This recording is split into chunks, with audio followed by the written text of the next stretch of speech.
किसी भी देश को चलाने के लिए कितने टाइप के कितने प्रकार के शासन होते हैं, जो कि हर एक देश में, अपने भारत में कौन सा शासन चलता है, किसी भी देश में, ये आप लोग जानिए इस वीडियो में। इसमें है कि शासन के प्रकार।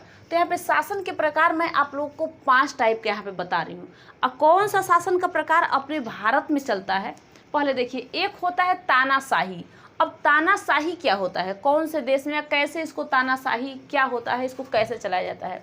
जैसे वहाँ पे राजा का अगर शासन होता है, तानाशाही का मतलब होता है कि राजा का जब वहाँ पे शासन होता है तो वहाँ पे सेनापति क्या करता है कि उनको हटाने के बाद अपने स्वयं जाके वहाँ पे बैठ जाते हैं, उसे कहते हैं शासन। अब किसका शासन, वो तख्ता पलट उसे कहते हैं कि ये तख्ता पलट हो गया।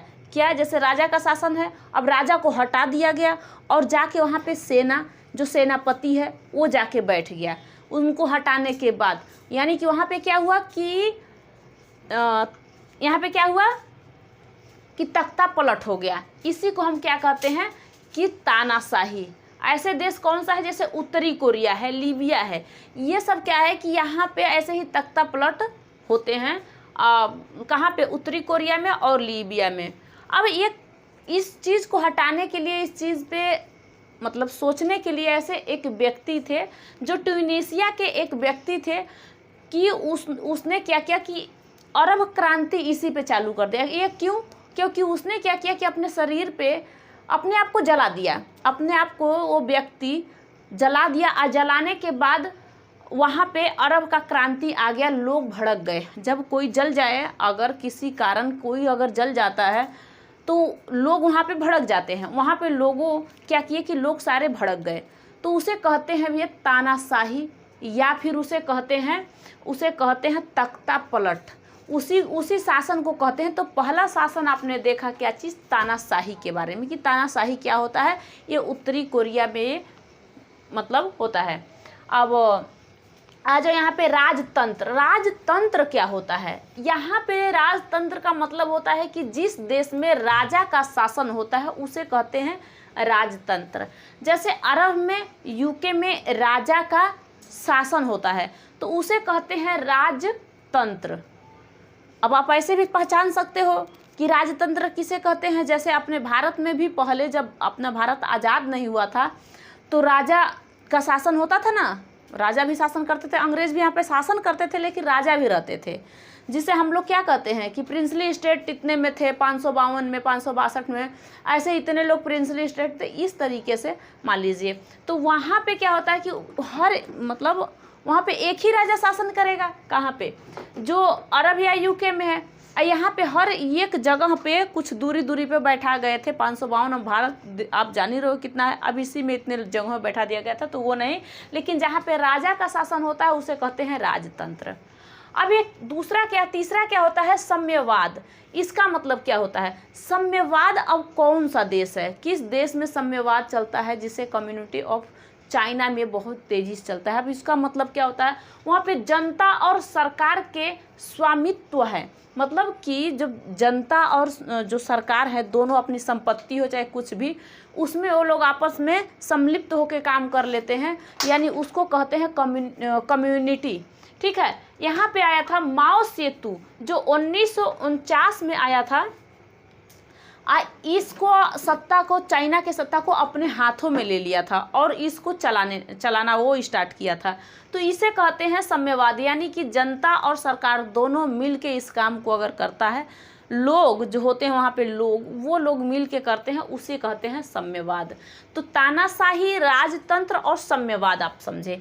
एक होता है गणराज्य। अब जैसे कि गणराज्य क्या है, गणराज्य का मतलब होता है कि देश के जो प्रमुख होते हैं, जैसे कि हमारा देश जो है भारत है, एक गणराज्य है। तो अब इसमें क्या है कि यहाँ पे देश के प्रमुख जो है शासन करने वाले राष्ट्रपति होते हैं।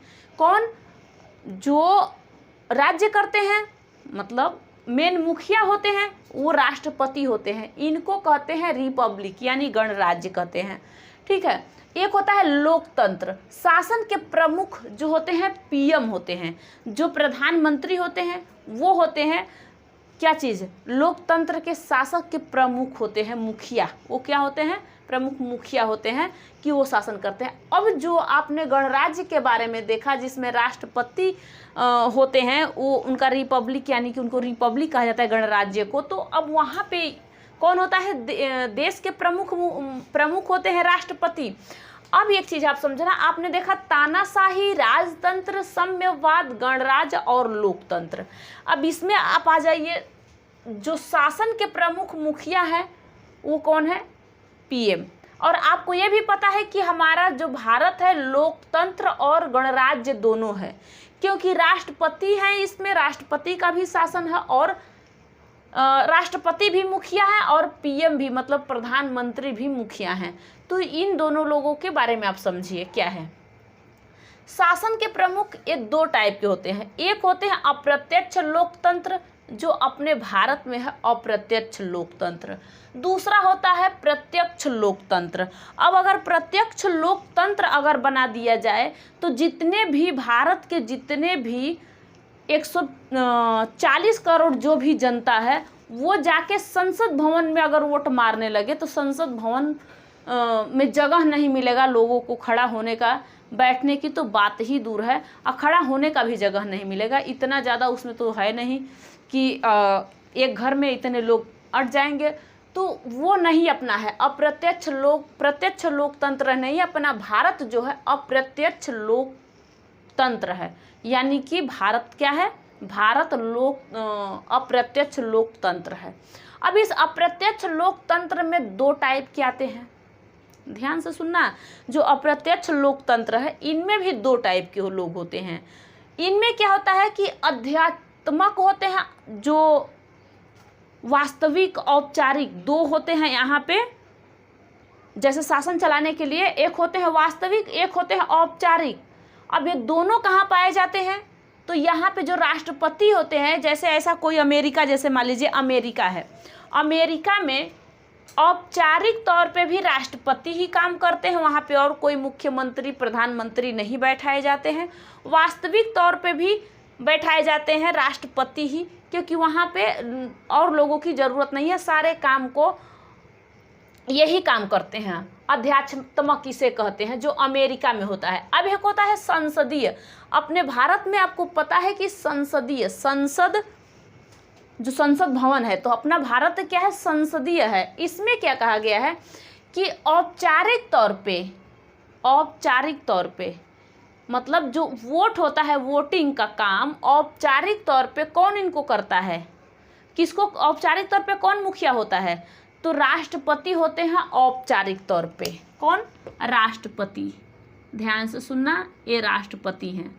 वास्तविक तौर पे कौन होते हैं, तो वास्तविक तौर पे आते हैं आपके पीएम, जो प्रधानमंत्री हैं, ये आते हैं प्रधानमंत्री, ये वास्तविक तौर पे हैं। अब जैसे हम लोग वोट देते हैं तो वास्तविक तौर पे यानी कि हम लोग प्रत्यक्ष वोट देते हैं किनको, पीएम को। अप्रत्यक्ष वोट किसका होता है, जो राष्ट्रपति होते हैं, ये आपको वीडियो में बता चुकी हूँ, आप उसको देख लेना। यहाँ पे दिया है कि औपचारिक तौर पे, तो औपचारिक तौर पे जो राष्ट्रपति का वोटिंग होता है, निर्वाचन होते हैं, तो उनका सिर्फ एमपी और एमएलए वोट देते हैं। लेकिन जो वास्तविक तौर पे उनका अप्रत्यक्ष वोट होता है, देखो अप्रत्यक्ष प्रत्यक्ष, ये होता है औपचारिक। औपचारिक अभी आपको बताऊंगी कि औपचारिक क्या होता है। ये जो कार्यपालिका होते हैं, कार्यपालिका के ये औपचारिक प्रधान होते हैं राष्ट्रपति, लेकिन वास्तविक प्रधान होते हैं प्रधानमंत्री, जो कार्यपालिका हैं। लेकिन यहाँ पे वोट के बारे में अगर पूछा जाएगा कि राष्ट्रपति का वोट कैसे होता है, क्या वास्तविक तौर क्या प्रत्यक्ष होता है या अप्रत्यक्ष होता है, तो राष्ट्रपति का अप्रत्यक्ष तौर पे इनका वोट होता है और प्रत्यक्ष तौर पे होता है प्रधानमंत्री का, जिसे कि जनता देती है। जैसे हम लोग प्रधानमंत्री को वोट देते हैं, मुख्यमंत्री को वोट देते हैं, जैसे कि अभी बताऊंगी कि एमपी और एमएलए किसको हम वोट देते हैं, तो वो किसको देते हैं। अब देखो यहाँ पे हमने क्या आपको संसदीय के बारे में बताया। यहाँ पे कहता है जो लोकतंत्र के 4 स्तंभ होते हैं, यानी जो लोकतंत्र यहाँ पे अपना भारत क्या है, एक गणराज्य है, लोकतंत्र गणराज्य है। तो यहाँ पे क्या है कि लोकतंत्र जो हो, लोकतंत्र 4 टाइप के होते, 4 इसके स्तंभ होते हैं, यानी 4 टाइप के होते हैं। अब इसको जैसे सरकार चलाना है, अपने मतलब कानून बनाना है, तो उसको किस तरीके से बनाया जाता है।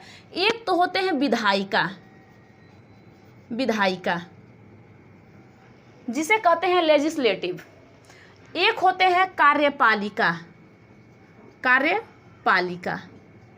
अब इनका काम क्या होता है, कार्यपालिका का क्या होता है, विधायिका का, तो अभी आपको बताऊंगी। एक होता है न्यायिक, न्यायिक, ठीक है। एक होता है जो मीडिया वाले होते हैं, मीडिया। तो देखो, जो विधायिका है, जो कार्यपालिका है, और जो न्यायपालिका है, और एक होता है मीडिया, यानी इसके 4 स्तंभ होते हैं। अपने देखो, हम आम जनता के पास खबर कोई सा चीज़ जाता है तो आपको पता है किसके द्वारा, मीडिया के, क्योंकि हर जगह पे नज़र रखता है। जैसे कि न्यायालय में क्या हुआ, हर चीज़ को उसने प्रूफ किया, बताया, हर जगह से बात किया, न्यूज़ हम लोग सुने, कुछ भी सुने, तक किसके तौर से ये। तो विधायिका क्या होता है, कार्यपालिका क्या होता है, और न्यायपालिका क्या होता है। जो न्यायपालिका, यहाँ पे न्यायपालिका है। अब ये क्या होता है, तो यहाँ पे सुनिए जी, अभी आपको यहाँ पे बता रखी हूँ कि जैसे ही आपको पता है कि राष्ट्रपति का जो वोट होता है तो अप्रत्यक्ष होता है, और जो प्रधानमंत्री का वोट, मतलब हम लोग वोट दिया जाता है, जो उनका निर्वाचन होता है, तो प्रत्यक्ष तौर पे उनका होता है। तो यहाँ पे जो भी एमपी और एमएलए मिलेंगे आपको, एमपी और यहाँ पे एमएलए, विधायिका, जो लोग बैठते हैं संसद भवन में, वहीं पे होते हैं क्या चीज़, एमपी और एमएलए। अब ये क्या करते हैं कि ये लोग वोट किसको देते हैं, एमपी का मतलब हो जाता है कि जो लोग संसद भवन में बैठते हैं, और एमएलए का मतलब हो जाता है कि जो लोग राज्य में बैठते हैं, राज्य में, क्योंकि 2 जगह से 2 चीज़ बनाया जाता है। और कार्यपालिका का क्या काम है कि ये कार्यपालिका यानी यहाँ पे मंत्री होते हैं, कौन, मंत्री। अब ये मंत्री अगर काम करते हैं, जो इनके हाथ में अगर आ जाता है कि आपको ये काम को करना है, मान लीजिए किसी काम को आपको करना है, करवाना है, तो ये किसी भी अधिकारी को काम दे देते हैं। जैसे भी कोई अधिकारी है, अपने तो जाएंगे नहीं, अधिकारी के नीचे और भी जितने भी लोग हैं उनको इस काम को ये सौंपते हैं। सिर्फ यहाँ से ऑर्डर आता है विधायिका से, और यहाँ पे कार्यपालिका हर काम को करता है, हर एक काम को ये कार्यपालिका करता है। इसलिए जो कार्यपालिका है, राष्ट्रपति जो है ना, राष्ट्रपति कार्यपालिका का औपचारिक प्रधान होते हैं। कौन सा प्रधान, औपचारिक प्रधान। यहाँ पे लिखा गया है संसदीय, मतलब भारत में अपने संसद है, वहाँ पे एक होते हैं औपचारिका, जो कौन है, राष्ट्रपति है। एक होता है वास्तविक, एक होता है औपचारिक। तो जो औपचारिक प्रधान होते हैं ये राष्ट्रपति होते हैं, किसका, कार्यपालिका का, जितने भी मंत्री हैं इनका। लेकिन जो वास्तविक प्रधान अगर पूछेगा तो आप कह सकते हो कि पीएम है। जो वास्तविक प्रधान है ये पीएम है, किसका, कार्यपालिका का। क्योंकि अगर ये जो भी यहाँ से काम को बताया जाएगा विधायिका से, मंत्रियों के पास आएगा, और मंत्री इस काम को अपने अधिकारी के पास देंगे। अगर अधिकारी अपने छोटे और अधिकारियों को काम देते जाएंगे, वो अगर सही ढंग से कोई काम नहीं करते हैं, चाहे कोई भी काम हो, टैक्स हो, जीएसटी हो, किसी काम के लिए अगर इनके हाथ में जाता है मंत्री के, तो कहते हैं कि अपने से नीचे वाले को भेजते हैं, वहाँ तक चले जाते हैं, तो वहाँ तक बात मतलब होता है। तो कार्यपालिका अगर कोई काम नहीं करता है मंत्री, या फिर उनके अधिकारी कोई काम नहीं करते हैं, तो किसके पास इतनी शक्तियां हैं इनको हटाने का। देखो, शक्ति तो वास्तविक तौर पे अगर कहो तो वास्तविक तौर पे प्रधानमंत्री के पास है, और औपचारिक तौर पे उनके पास, राष्ट्रपति के पास है। अब ये क्यों है, क्योंकि प्रधानमंत्री को पता चलेगा कि ये मंत्री ने, ये अधिकारी ने काम सही नहीं किया, तो सिर्फ ये जाएंगे राष्ट्रपति के पास, और राष्ट्रपति से कहेंगे कि ये जो कार्यपालिका में जो मंत्री हैं, अधिकारी हैं, जो हैं, ये काम ढंग से नहीं किए हैं इस काम को, तो या फिर उन्हें हटाने का काम, डिसमिस करने का काम सिर्फ साइन करने का काम होता है राष्ट्रपति का। लेकिन मतलब अब मेन आगे आके ये कह दिया, लेकिन सारे नज़र से देख रहे हैं पीएम जो प्रधानमंत्री हैं, तो इन्हीं को कहा जाता है कि ये है भैया वास्तविक, ये है वास्तविक कार्यपालिका का वास्तविक प्रधान कौन है? पीएम, जो प्रधानमंत्री हैं और औपचारिक राष्ट्रपति हैं। यहाँ तक। अब न्यायपालिका, अब जैसे मान लीजिए यहाँ अगर अंदर ही काम को हटा दिया गया तो अलग बात है, लेकिन यहाँ से अगर एक कोई सा ऐसा गलती इन लोगों से हुआ, मंत्री से किसी से भी गलती हुआ, तो जाते हैं न्यायपालिका में यानी सुप्रीम कोर्ट में। जब ये सुप्रीम कोर्ट या हाई कोर्ट जाता है बात, तो यहाँ पे जो भी निकल के डिसीजन आता है कि आपने ये काम गलत किया है तो आपको हटा दिया जाएगा, या फिर आप इस काम को अच्छे से करिए। अगर आप गए इनकम टैक्स या कुछ भी लेने, तो वहाँ पे आपने कुछ गलती किया, जीएसटी में कुछ गलती कर दिया, कुछ सी चीज़ में, तो ये होता है न्यायपालिका। अब आता है यहाँ पे मीडिया वाला। जब मीडिया वाला, देखो यहाँ पे कौन? मीडिया वाला। अगर मीडिया वाला किसी बात को अगर पता चलेगा तो तुरंत चर्चा मतलब फैला देगा, सबको पता चल जाएगा, चाहे आम जनता हो, जिसको पता नहीं रहेगा अपने घर में भी लोग बैठे बैठे न्यूज़ देखेंगे, उनको पता चल जाएगा कि यहाँ पे क्या क्या हो रहा है। तो आपको इतना तो पता चला होगा क्या शासन के प्रकार कितने होते हैं भैया? 5 टाइप के। भारत में नहीं, अपने जो पृथ्वी है, अपने यहाँ पे जो शासन होता है कितने टाइप को होते हैं। भारत से बाहर चाहे अमेरिका हो, मतलब यूके हो, अरब हो, वहाँ पे जहाँ जहाँ पे जो शासन होता है यहाँ पे बताया गया है आपको किस तरीके से। जैसे आज चाइना अपने आप को डेवलप मान रहा है कि हम बहुत डेवलप हैं, डेवलप कंट्री है, ठीक है, क्योंकि वहाँ पे क्या क्या है? साम्यवाद है। क्यों? अब भैया वहाँ पे जनता भी और क्या करता है, ये जनता और सरकार सब आपस में मिल के काम को करता है। इस सत्ता को लेने के लिए माओ सेतुंग ने इस काम को किया था। तो ये 5 टाइप का तानाशाही, राजतंत्र, साम्यवाद, गणराज्य, लोकतंत्र, ये इतने आते हैं। तानाशाही में आपने देख लिया। अब आप लोगों को अगर इसका स्क्रीनशॉट लेना होगा तो आप अच्छे से ले लेना कि आपको सारा समझ में आ जाएगा। आप इसे एक बार लिख के देख लेना, ये बहुत आप लोग के लिए इम्पोर्टेंट है और इसमें हर एक चीज़ आपको बता दिया गया है। तो यहाँ तक आपको पता चल गया होगा पूरा। तो इसके बाद आपको नेक्स्ट वीडियो में इसके आगे का बताऊँगी। तब तक के लिए थैंक यू।